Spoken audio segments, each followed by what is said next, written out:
Police এসেছিল বাড়িতে?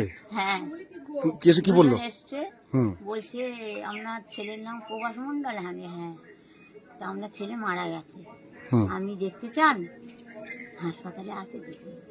আমি বলছি না, আমি আর দেখতে চাই না, আমি দেখে আর কি করবো, আর আমার যাবার শক্তি নেই, আমার গলা শুকিয়ে যাচ্ছে, বলতে পারছি না।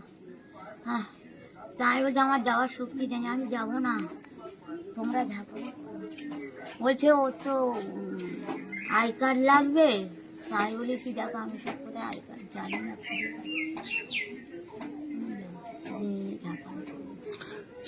ছেলে যে মৃত্যু হলো তাতে আপনার কষ্ট হচ্ছে না? আমার কষ্ট, মার তো কষ্ট হবে, আমি সে কষ্ট দরকার নেই, ও যা কর্ম করেছে তাতেই গেছে, আমার শান্তি। মানে ও যে নাবালিকার সঙ্গে যে হ্যাঁ, অত্যাচার করেছে, যা করেছে তাতেই ওর মৃত্যু হয়ে গেছে, ভালোই হয়েছে। আপনারা কি মৃতদেহ আনতে যাবেন? না, আমার কেউ যাওয়ার নেই, আমি যেতে পারবো না, মৃতদেহ আমি আনবো না। আমি তো বললাম আর আমাদের দেখতে চাই না, একদম দেখতে চাই না। তোমরা ওখানে নিয়ে থেকে নাও, গুদমে দেবে, কোথায় দেবে, ফেলে দেবে, দিয়ে যাবে, কেউ যাবে না।